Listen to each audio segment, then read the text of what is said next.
toutefois à un cessez-le-feu permanent à Gaza. L'évêque de Rome a interpellé la communauté internationale et demandé en particulier à ce qu'Israël respecte le droit humain international. Et voilà pour le sommaire, mesdames, messieurs, bonjour et bienvenue à cette édition. Le président de la transition, chef de l'État, le général d'armée Assimi Goïta, a ordonné hier des mesures immédiates pour assainir la fonction publique et mettre fin au phénomène des fonctionnaires fictifs. Tout est parti de ce vendredi 15 août 2025 où il a reçu le rapport relatif au projet de système intégré de gestion des ressources humaines, des fonctions publiques de l'État et des collectivités territoriales. Le dit rapport révèle que 36 151 agents ne se sont pas présentés lors de l'opération, représentant 4,57% de la masse salariale, soit un manque à gagner estimé à plus de 48 milliards de francs CFA par an pour l'État. Hier, les ministres concernés par le dossier ont été reçus par le président de la transition. Lors de cette audience, le chef de l'État a instruit la mise en place rapide d'un mécanisme pour assurer l'exécution correcte des recommandations issues du rapport du SIGRH. Pour plus de détails, écoutons respectivement Bakary Traoré, le ministre de la refondation de l'État chargé des relations avec les institutions, et Dr Fassoum Coulibaly, le ministre du Travail et de la fonction publique. Aujourd'hui, l'État paye des salaires à plus de 158 000 agents, toutes catégories confondues. Et donc, il y a un contrôle physique et biométrique qui a été effectué et qui a permis de relever que seulement 122 166 agents sont identifiés, se sont fait identifier. Et donc, il y a plus de 36 000 agents qui restent aujourd'hui non identifiés, qui ne se sont pas présentés à l'identification physique et biométrique. Alors, le problème aujourd'hui, c'est que l'État paye plus de 48 milliards à ces personnes qui ne sont pas connues, qui ne se sont pas identifiées.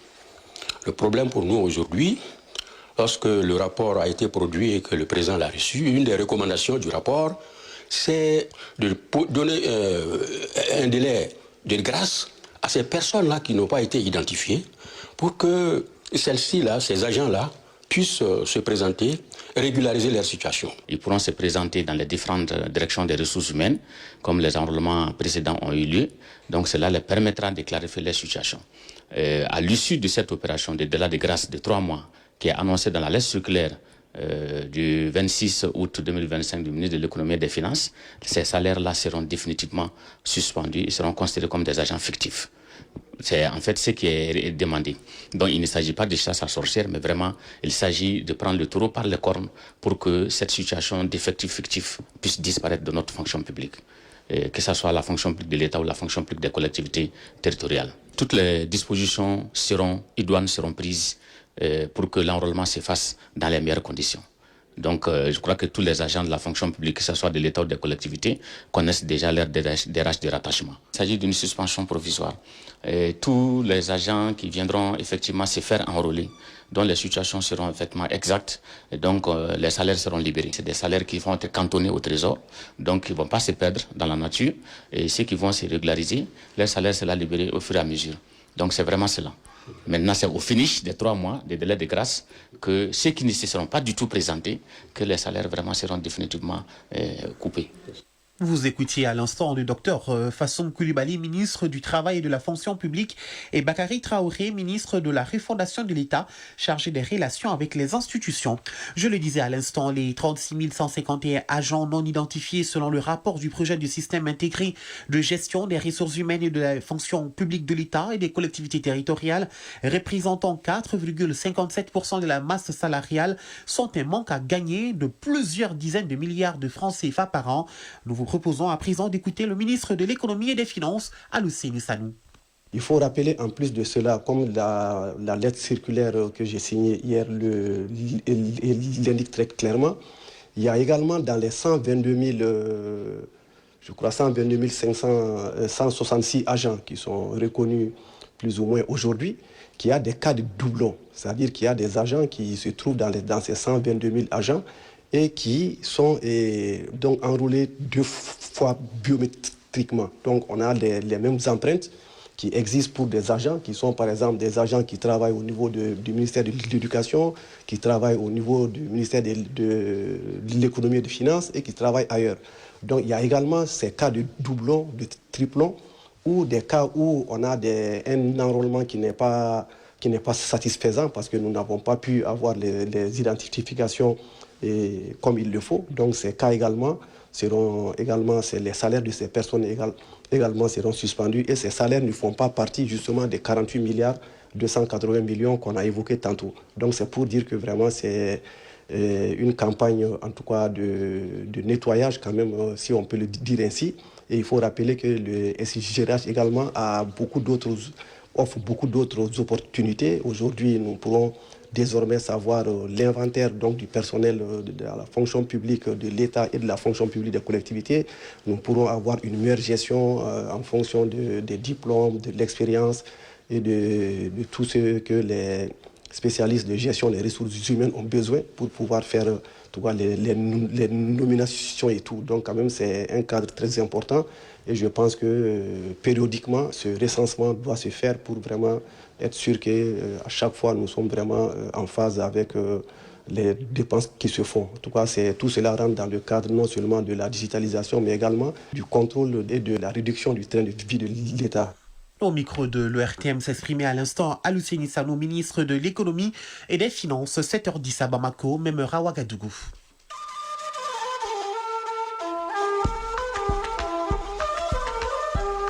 AES, actualité.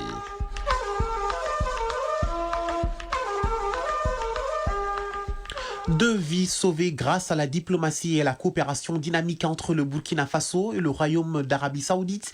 Les jumelles siamoises burkinabées évacuées à l'hôpital Le Roi Abdullah pour enfants à Riyad en juillet 2024 sont de retour après une intervention chirurgicale couronnée de succès. Devenues totalement indépendantes, elles ont été accueillies à l'aéroport de Ouaga par les membres de leur famille en présence du président de la communauté musulmane et de l'ambassadeur du Burkina Faso auprès du Royaume d'Arabie Saoudite. Mathieu Somda de la radio du Burkina pour le compte-rendu. Awa et Kadiga, à la naissance, sont restés collés. Ces jumelles siamoises burkinabées vivaient sous la surveillance du professeur Isso Ouedraogo du centre hospitalier universitaire pédiatrique Charles de Gaulle. Après la conception, il y a un ensemble de phénomènes qui vont aboutir à ce que l'enfant se forme. Ces deux enfants se sont formés en ayant des parties en commun. Et nous sommes très contents de revoir ces enfants, très épanouis. C'est en même temps un cas d'école pour dire aux parents que dès lors que ces enfants naissent, ce n'est pas des monstres. Et donc, ça peut se corriger. Évacués à Riyad en juillet 2024 grâce à la dynamique coopération entre le Burkina et le Royaume d'Arabie Saoudite, ces enfants, aujourd'hui âgés de 2 ans, peuvent vivre indépendamment après une intervention chirurgicale menée le 27 février 2025. Les parents sont dépassés par les événements.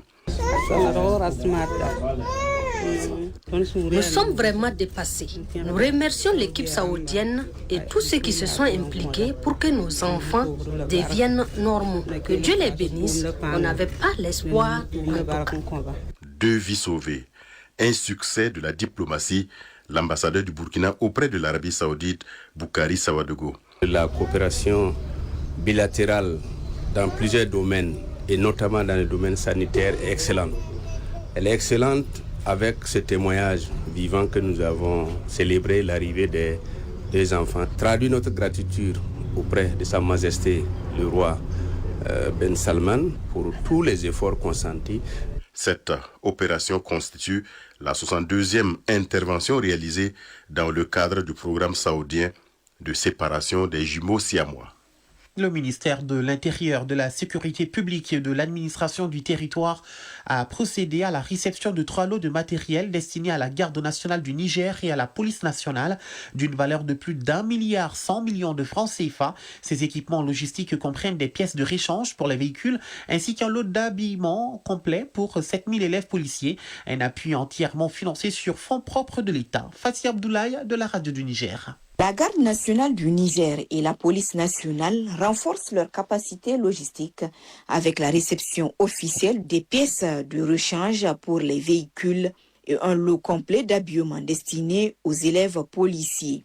Le tout représente un investissement de plus d'1,1 milliard de francs CFA financé sur fonds propres de l'État. Une preuve de l'engagement constant des autorités de la refondation à doter les forces de sécurité des moyens nécessaires à l'exercice efficace de leur mission. Pour le directeur général des ressources au ministère de l'Intérieur, de la Sécurité publique et de l'administration du territoire, le commandant Hamidou Soumana, cette acquisition illustre la volonté de l'État à soutenir les forces de sécurité. Le Conseil national pour la sauvegarde de la patrie, le CNSP, sous l'égide de son Excellence le général d'armée Abdourahmane Tiani, président de la République, chef de l'État, et de son Excellence M. Ali Mohamed Lamine Zen, Premier ministre, ministre de l'économie et des finances, accorde une place importante à l'équipement de nos forces dans un contexte de montée en puissance pour combattre les ennemis dans toutes ses formes, acquis sur fonds propres de l'État. Ces lots de matériel contribueront sans nul doute à améliorer l'efficacité opérationnelle sur le terrain des unités de la sécurité intérieure et les conditions de formation des futurs policiers. Actualité hors de nos frontières à présent, élection en Tanzanie. La campagne électorale s'ouvre officiellement ce jeudi en Tanzanie, en route pour les élections générales de fin octobre. Et déjà, elle s'annonce comme la plus numérique de l'histoire du pays. Cette semaine, le parti au pouvoir, le CCM, a dévoilé un chabot d'intelligence artificielle sur WhatsApp baptisé Kijani Ani, c'est-à-dire le manifeste vert en Chiwali. Il répond directement aux questions des électeurs sur le programme du parti, tandis que l'opposition continue de mobiliser sur les réseaux sociaux, mais ce virage numérique reste une arme à double tranchant. Le pape Léon XIV appelle pour la première fois à un cessez-le-feu permanent à Gaza. À l'issue de l'audience générale hebdomadaire hier, l'évêque de Rome a interpellé la communauté internationale et a demandé en particulier à ce qu'Israël respecte le droit humanitaire international. Une prise de position condamnant en particulier la fuite d'avant d'Israël. Devant 15 000 fidèles, le pape a imploré le retour de la paix en Terre Sainte, que les belligérants fassent taire les armes et que la communauté internationale continue de faire pression pour mettre un terme au conflit à Gaza. Une guerre, a-t-il déploré, qui a causé tant de terreur, de destruction et de morts. Retour à l'actualité nationale, un gouvernement solidaire à l'écoute des populations. On pourrait bien la qualifier ainsi, la gouvernance Assimi Goïta, durant ces 5 dernières années, afin de s'assurer de la qualité et de la quantité et de la répartition équitable des denrées de première nécessité.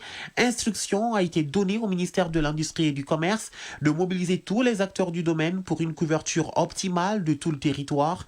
Le département, sous l'impulsion de son ministre, a initié des rencontres secteur privé-public en marquant son empreinte dans la concrétisation de plusieurs projets d'investissement pourvoyeurs d'emplois pour les populations maliennes.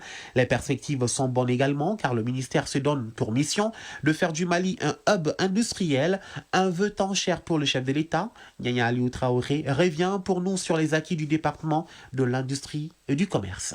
La transition sous la conduite du chef de l'État, le général d'armée Assimi Goïta, a 5 ans. 5 années au service de la nation malienne dans tous les secteurs de développement. Le ministère de l'Industrie et du Commerce est partie intégrante de la réussite de la politique du président de la transition, déclinée dans sa lettre de cadrage adressée au gouvernement. Le général d'armée, Assimi Goïta, met en relief et insiste sur la satisfaction des besoins vitaux des populations maliennes. Sur la base de ce vœu présidentiel, les gouvernements successifs s'y sont mis à la tâche. Au ministère de l'Industrie et du Commerce, pour un résultat probant, un espace de dialogue public-privé a été mis en place par les soins du ministre Moussa Alassane Diallo.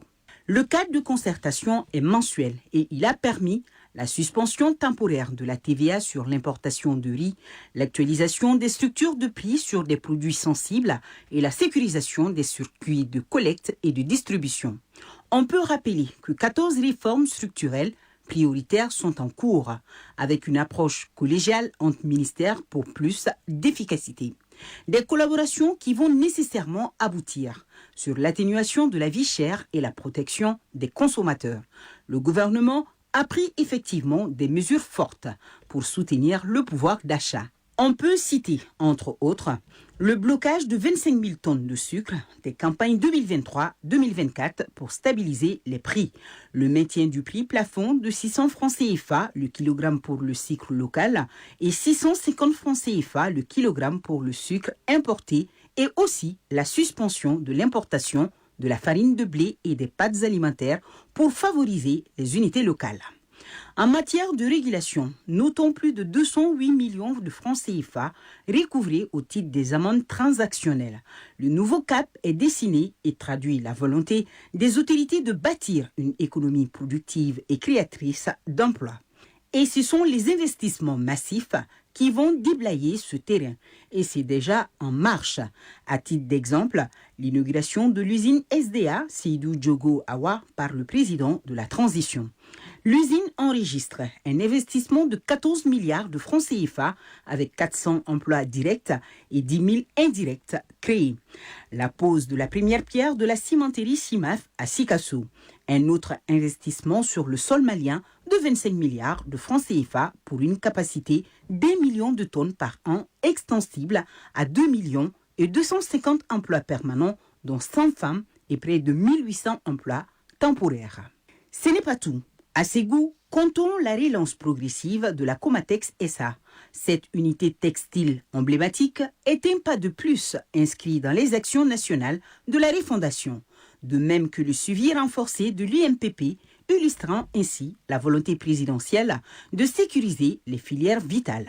Les perspectives sont claires au ministère de l'Industrie et du Commerce. Au programme, il s'agit entre autres de l'usine T-Farako, la construction de celle de transformation du Karité à Yanfoulila, la réalisation de 2 nouvelles cimenteries à Djokati et Bema, Nuro du Sahel, avec une capacité totale de 4,9 millions de tonnes par an et un investissement de 538 milliards de francs CFA, générant environ 3 000 emplois.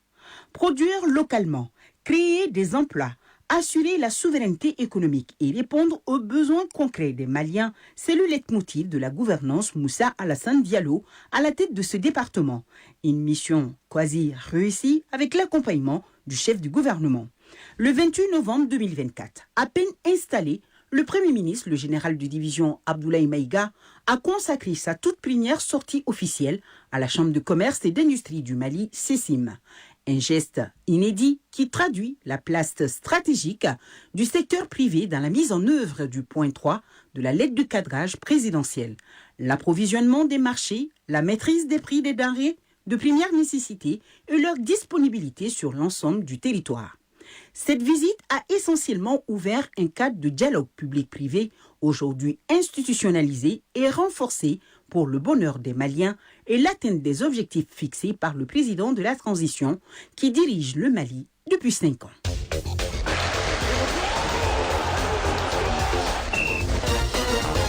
Du sport, à présent, football, Supercoupe Générale d'Armée Assimi Goïta. La 4e journée s'est achevée hier. Toujours en football sur le continent cette fois-ci, CHAN 2024. La finale de l'édition 2025 du Championnat d'Afrique des Nations opposera le Mali au Madagascar. Et la leçon de ce jeudi nous parle de l'arbitre de football. La page des sports, c'est avec Abdul Karim Kaba. Football, Supercoupe Générale d'Armée Assimi Goïta, la 4e journée s'est achevée hier, mercredi. Au stade Mamadou Konaté, la rencontre entre Bamako et Koulikoro dans le groupe D a mis fin à la 4e journée des matchs de poule de la Supercoupe Générale d'Armée Assimi Goïta, édition 2025. L'équipe de la capitale l'emporte au tir au but 4-2. Le score à la fin du temps réglementaire était de 0 but partout. Auparavant, dans le groupe C, Bougouni avait gagné face au CNT au tir au but 5-3. Les 90 minutes se sont achevées sur 2 buts partout. Au stade Wenzen Koulibaly, dans le groupe D, Nyoro a été battu 2-4 par la formation de Menaka. Déjà, les équipes de Mopti dans le groupe A et Tombouctou dans la poule B sont presque qualifiées pour les demi-finales. Ce jeudi, c'est le repos et la compétition reprend ses droits vendredi à la faveur de la 5e journée. Football toujours sur le continent, la finale du CHAN 2024 opposera le Maroc et Madagascar. En demi-finale, Madagascar a éliminé le Soudan. Une première finale du championnat d'Afrique des Nations CHAN décrochée devant le Soudan après prolongation. 1-0 score final. Cette qualification historique incarne l'aboutissement d'un parcours exemplaire, celui d'une équipe qui a su transformer ses rêves en réalité concrète sur les pelouses africaines. 5 ans après sa dernière finale, le Maroc s'est hissé à nouveau sur la dernière marche du CHAN. Les Marocains ont écarté le tenant du titre, le Sénégal, au tir au but 5-3. Les deux formations s'étaient neutralisées, un but partout au terme du temps réglementaire. La finale est prévue donc samedi. La leçon de sport pour terminer. La leçon de sport de ce jeudi nous parle de l'arbitre du football. Les arbitres sont des acteurs essentiels dans le football, veillant à ce que les matchs se déroulent dans le respect des règles et de manière équitable. Nous vous proposons une vue d'ensemble détaillée sur le rôle des arbitres. Isaac Tienou nous en parle dans la leçon de sport du jour. Le football est l'un des sports les plus passionnants et les plus suivis au monde. Au cœur de chaque match se trouve une figure centrale, l'arbitre. Chargé de veiller au bon déroulement du jeu, il est l'autorité ultime sur le terrain. Son rôle va au-delà de l'application des règles. Ibrahim Aboukine Haïdara, instituteur national des arbitres, nous en parle. Pour mener à bien sa mission, l'arbitre se doit d'avoir un comportement professionnel, travail théorique, travail physique, mais la qualité de la prestation dépend aussi et surtout de la valeur humaine de l'arbitre. C'est à ce niveau que se font les différences. L'ouverture à la fonction d'arbitre demande un certain nombre de critères. Toute personne qui jouit d'une bonne capacité intellectuelle physique peut commencer l'arbitrage comme élève arbitre. Pour embrasser la carrière d'arbitre, il faut forcément avoir un parchemin. Ibrahim Aboukine Haïdara. Les élèves arbitres suivent des cours sur les lois du jeu et font un premier examen. Ceux qui valident cet examen deviennent des arbitres de district.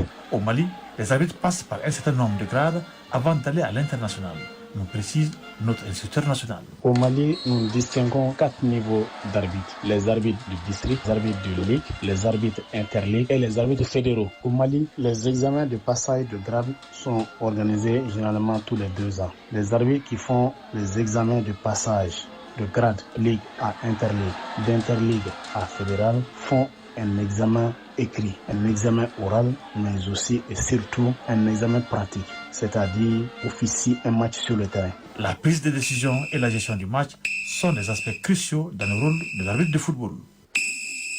Dans la prochaine leçon, nous parlerons de la graduation des arbitres au Mali. Chronique judiciaire. La garantie. Dans le contexte juridique malien, elle se présente comme une sûreté et revêt une importance capitale dans le cadre des relations économiques et contractuelles. Il en existe plusieurs formes, chacune répondant à une finalité précise de protection des engagements. Le Mali, en sa qualité d'État membre de l'Organisation pour l'harmonisation en Afrique du droit des affaires OHADA, est régi par un ensemble de normes communautaires destinées à uniformiser le droit des affaires au sein des États membres. Ainsi, dans le Code du commerce malien que l'acte uniforme relatif aux droits des sûretés adopté par l'OHADA encadre vigoureusement le régime juridique des sûretés en définissant leur nature, leur régime et les conditions de leur mise en œuvre. Garibou Pérou. Acquérir un bien immobilier, lancer une activité commerciale ou faire face à une urgence familiale sont autant de situations où l'on se tourne vers le crédit. Cette apparente facilité d'accès au financement repose toutefois sur une condition souvent ignorée mais pourtant déterminante. À bien des égards, la garantie constitue le socle de toute relation entre la banque et l'emprunteur. Maître Drissa Doumbia, avocat inscrit au barreau du Mali. Le Mali fait partie des États membres de l'OHADA. Et l'OHADA a ce qu'on appelle un acte uniforme qui organise les sûretés. Ce texte-là qui prend une part très prépondérante dans les garanties, notamment les sûretés. Donc le Code de commerce du Mali également a certaines garanties, mais la plupart du temps, aujourd'hui, nous utilisons les sûretés organisées par l'OHADA. L'acte uniforme OHADA prévoit 2 types de sûreté personnelle. La première, c'est le cautionnement. La deuxième, c'est la garantie autonome. Mais le cautionnement peut être consenti par une personne physique, mais en ce qui concerne la garantie autonome ou la contre-garantie autonome, ça ne peut être consenti que par un établissement financier ou assimilé. La garantie bancaire revêt des formes multiples. Elle peut prendre appui sur des biens tangibles, présents ou à venir, ou s'incarner dans un engagement personnel tel qu'une caution. Dans certains cas, c'est une personne physique qui se porte garante, engageant ainsi son patrimoine pour assurer le remboursement des crédits contractés par un tiers. Il y a d'abord le droit de rétention, qui est considéré comme une sûreté dans le droit OHADA. Il y a la propriété retenue ou cédée à titre de garantie. il y a le gage sur les meubles corporels. La distinction, elle est importante parce qu'à un moment donné, cette précision n'était pas apportée. Parce qu'il y a le nantissement sur des meubles incorporels. Donc, ce qui veut dire que le gage n'est pas une garantie appropriée pour les biens incorporels. Et il y a également les privilèges. Seule une personne physique peut garantir une autre personne physique en termes de caution. On considère même le cautionnement comme une sûreté à risque. C'est une sûreté très dangereuse parce que c'est le patrimoine d'une tierce personne qui est exposé. Un exemple fréquent mais délicat illustre bien cette pratique, celui d'un enfant qui dépose en garantie un titre foncier appartenant à ses parents pour obtenir un prêt. Normalement, dans le mécanisme de mise en place, ça ne doit pas arriver. Si ça arrivait, ça devient contentieux. Il faudrait peut-être passer par une procédure d'inscription de faux qui est judiciaire et pour pouvoir parvenir à annuler la convention de sûreté que la banque détient et l'empêcher de réaliser en ce moment l'hypothèque qui a été consentie par erreur ou en tout cas qui a été consentie par le fils qui n'avait aucun droit de le faire. Au-delà de l'aspect technique, la garantie soulève la question de la responsabilité individuelle. Les spécialistes sont tous d'accord qu'il est impératif d'évaluer avec rigueur sa réelle capacité de remboursement avant de s'engager. Je prends une hypothèque future, ce qui est possible dans les textes de l'OHADA, parce qu'on dit un bien présent ou à venir. Donc, pour garantir une ou plusieurs obligations, votre obligation de me rembourser, je la garantis par ce bien futur que je vais vous aider à acquérir, par exemple. Ma confiance, ce ne serait pas forcément en votre personne, c'est dans le mécanisme même qui m'est donné par la loi pour sécuriser une telle transaction. Moi, en sachant par exemple que le bien futur, l'hypothèque future étant possible, votre maison future qui serait ma garantie, si vous ne me remboursez pas, je serai en confiance. C'est ce qui fait de cette sûreté-là une sûreté phare. Le crédit n'est pas un droit, c'est un engagement. Bien comprise, la garantie bancaire facilite la concrétisation de projets ambitieux. Mais mal appréhendée, elle peut se mier en piège, mettant en péril l'équilibre financier de l'emprunteur et parfois celui de ses proches. 7h30 pile sur nos pendules et c'est la fin de ce journal présenté par Moussa Papa Aïdara, mise en onde bien assurée par Mamadou Diallo, mise en ligne chez Abdelaziz Koulibaly, réalisation, coordination Ousmane Dao. Merci à tous pour votre attention. À suivre Moussa Koulibaly tout à l'heure pour les avis et communiqués. Prenez soin de vous et des autres et n'oubliez surtout pas, gardez le sourire, quoi qu'il arrive. Lumineuse journée à tous sur le RTM.